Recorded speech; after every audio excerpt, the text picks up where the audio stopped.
a second to get settled in. Good afternoon.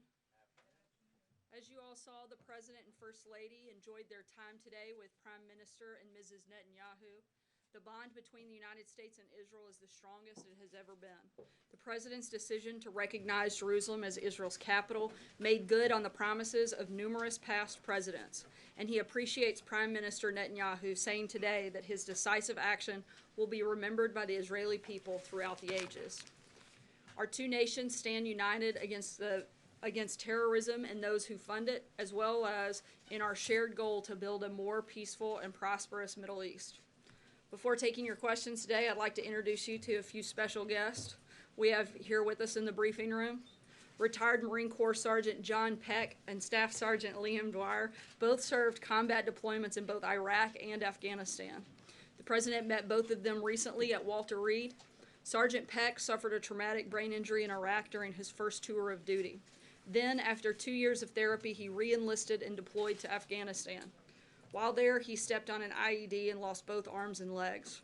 He spent 2 years at Walter Reed and in 2016 received a double arm transplant.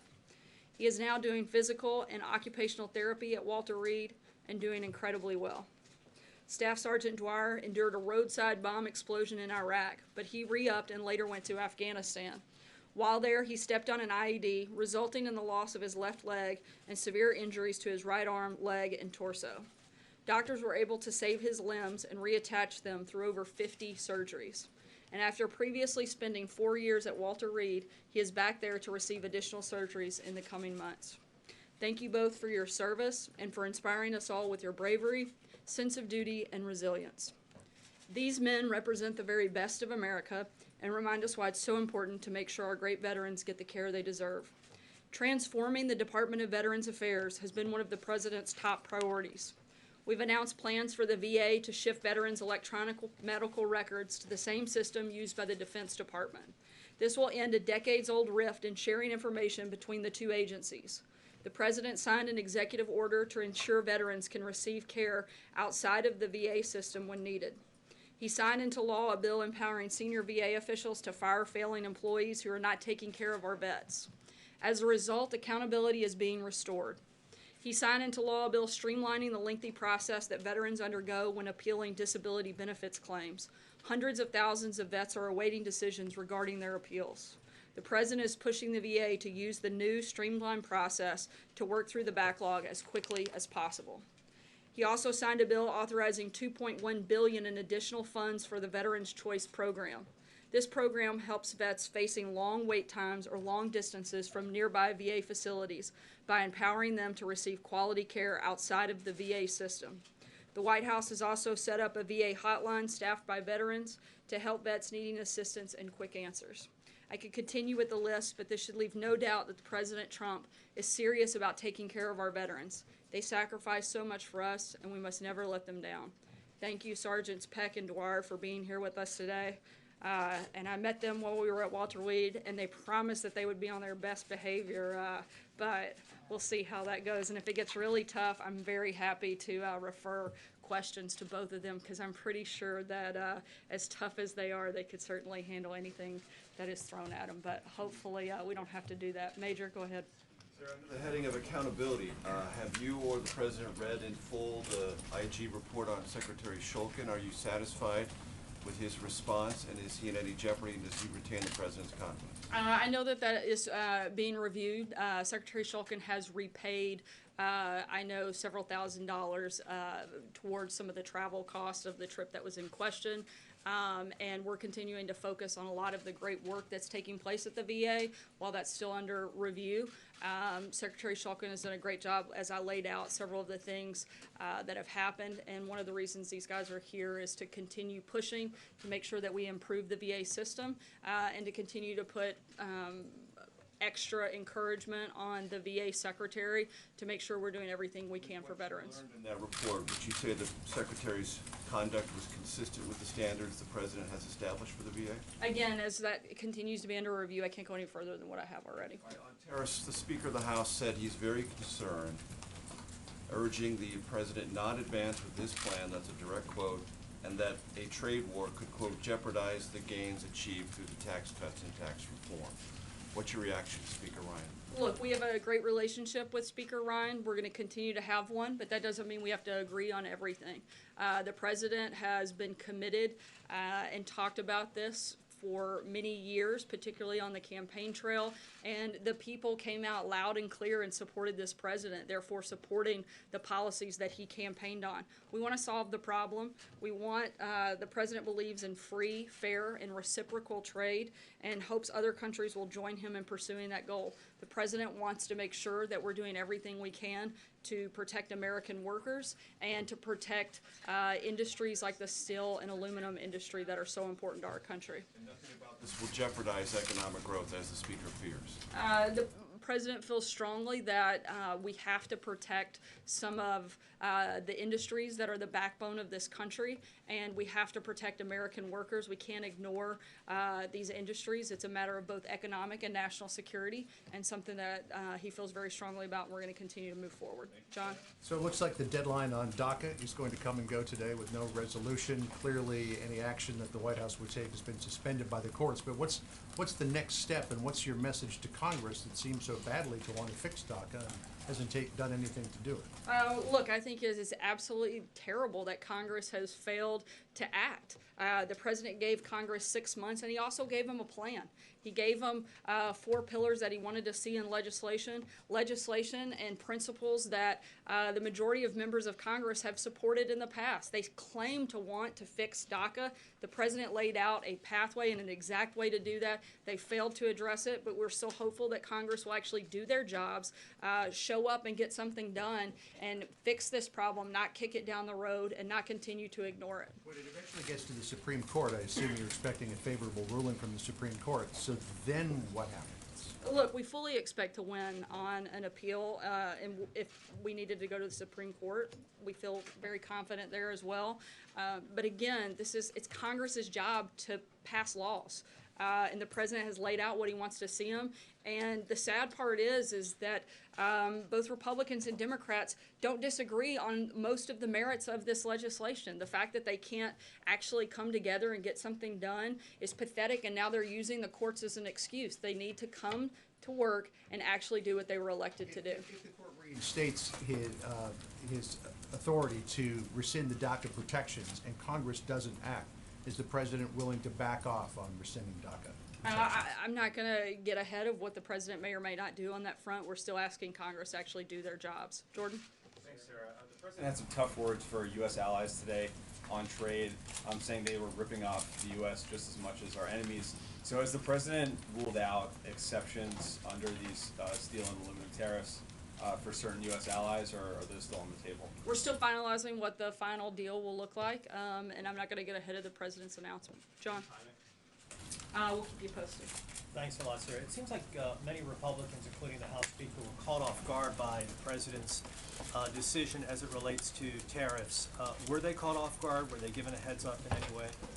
I think they should have been well aware that this isn't, again, something that the president's been shy about. He's been talking about this for quite some time. So if they were caught off guard, they just simply haven't been listening to what he's been saying and what he's been talking about and how he has promised to make good trade deals and make free, fair, and reciprocal trade in this country. And is the president open to discussing this particular issue that he's at odds with the House Speaker, trying to find some sort of compromise perhaps on this? I'm not going to get ahead of anything beyond where we are right now, but again, the president's going to do what he feels is necessary to protect American workers. Aisha.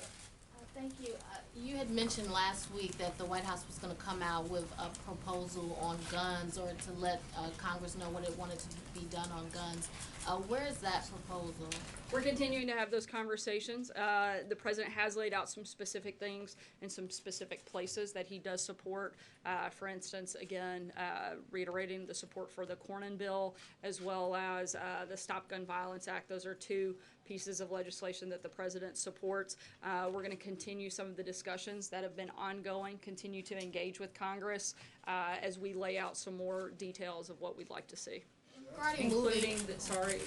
Including the meeting that'll take place on Thursday with some of the leaders within the video game industry.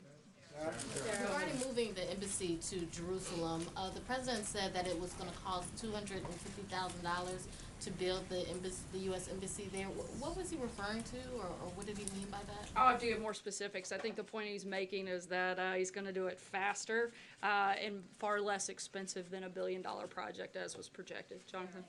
On the tariffs, the president tweeted that trade wars are good, easy to win. Can you explain what he meant by that? Look, the president, I think, is very confident that if that's where we ended up, we certainly would win. But that's not the goal. The goal is to get free, fair, and reciprocal trade and hope that other countries will join in. And Paul Ryan is practically pleading with the president to reverse course on this.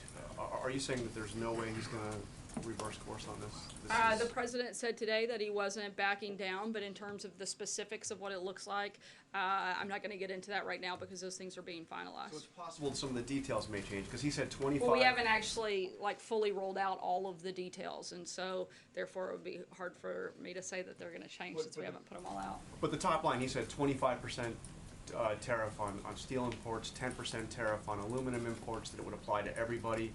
Are those Again, I'm not details going to gonna go any change? further than the comments he's already made, and any other details we'll let you know when we're ready. Ashley? We've already talked about Secretary Shulkin, but Secretary Pruitt is under scrutiny for his first-class travel on taxpayer dollars, and Secretary Carson is under scrutiny for the $31,000 dining set he bought. Can you first, I believe that was actually canceled, just to be clear. after media scrutiny, but I was wondering if you could first specifically for both of those men explain the White House view, and then taking all three of those secretaries' behavior, broadly explain how you believe this fits the pattern of draining the swamp. Look, as the president has said, he takes spending taxpayer dollars very seriously. All of those individual secretaries' travel and other are under review, and I can't speak to them further while that is ongoing. Draining the swamp?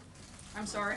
Can you explain how this behavior is consistent with the president's directive to drain the swamp? Look, that's why they're under review, and once that is completed, we'll have more information, but I can't get into anything further right now. Sterling?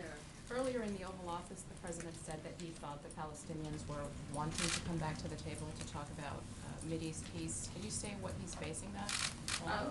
I can only tell you that we're as committed today as we've ever been to the peace process, and we're going to continue having those conversations and pushing to get something done. But is he seeing something that the rest of us aren't seeing in terms of? He sees a lot of things that everybody else isn't seeing, but I can't get in any further than that right now.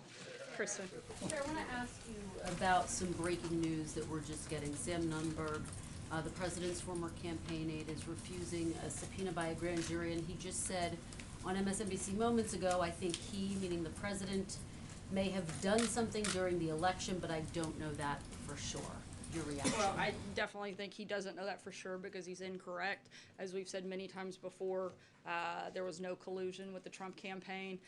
Anything further on what his actions are, he hasn't worked at the White House, so I certainly can't speak to him or the lack of knowledge that he clearly has. What's your reaction to him not cooperating with the grand jury, refusing this subpoena? Would you encourage all of these witnesses to come forward and tell their stories? Look, I'm not going to weigh into somebody that doesn't work at the White House. I can tell you from our perspective, we are fully cooperating with the Office of the Special Counsel. We're going to continue to do so. And I'll reiterate once again, the reason we are so comfortable doing so is because there is absolutely no collusion within the Trump campaign and any foreign government. Sorry, let me just ask you one on trade. Commerce Secretary Wilbur Ross was asked if there was any possibility that the president could change his mind on these new tariffs. He said whatever his final decision is what will happen. What he has said, he has said. If he says something different, it'll be something different. If this was a carefully thought out policy, Sarah, why the mixed messaging? I don't think there is mixed messaging. This is a decision that it will. What the final decision's going to be? But this is a decision that will ultimately be made by the president. And so there are a lot of legal details that are being finalized, and the secretary's not going to get ahead of that and certainly not going to get ahead of the president. At the end of the day, this is going to be something that the president makes a decision on, and he's going to do so fully with the idea of doing what he can to protect American workers and to promote economic and national security. April? Sarah, two Final questions, Sarah? two Sorry, I'm going to topics. keep moving, Kristen. Two topics. What, if any, of a shift was there today in Jared Kushner's position as it relates to the meetings with Netanyahu today? None at all that I'm aware of. So as it relates to the security clearance, he's still I mean, he doesn't have the security clearance that he had before. As we've said many times before, I'm not gonna comment on any individual security clearance, but, To carry on duties today in that meeting as he his was role before? wasn't impacted today. Okay, and second question. Father Flager from St. Sabina's Church in Chicago has written President Trump at least twice in reference to Chicago and guns. And you say that you're gonna continue conversations about guns. Would he be someone that you would bring to the table, as he is someone who is on the ground with gangs and dealing with the issue of guns, something that's a focal point of this president, Chicago as well? Would have to look into that. I'm not aware of the individual or the letters, and so would have to check into that before I could make a comment on it. Tully? Thanks, Sarah. Does the president believe we should take guns from people who are dangerous before due process, as he said last week? The president thinks that we need to expedite the process. He wants to make sure that if somebody is potentially harmful to themselves or other people, that we have the ability to expedite that process. Certainly still want to have due process, but we want to make sure that it's not tied up for months and months and months, and someone that could potentially be dangerous is allowed to have a gun without us being able to expedite that process, and that's what he'd like to see us do. Peter? We reported today that the president's private attorney, Michael Cohen, had trouble reaching him toward the end of the campaign to talk about the $130,000 payment to Stephanie Clifford. Did the president, Michael Cohen, talk about this payment at any time during the campaign or thereafter? Not that I'm aware of, and I'd refer you to Michael on that. Sarah. I want to ask a follow-up about the Mideast peace process. In the Oval Office, the president referred to the difficulty in reaching a deal. It's been more than a year since Prime Minister Netanyahu's first visit here with President Trump. He said a year ago that the administration worked to achieve a great peace deal. He'd be doing it very diligently. Why hasn't the administration put forward a proposal yet, a framework for how it sees peace in the Middle East playing it? Look, we're going to do that when we think that the time is right, but we're going to continue pushing forward. We're as committed now as we've ever been, and we want to continue in this process. And we'll let you know when we have an announcement on what that plan would look like.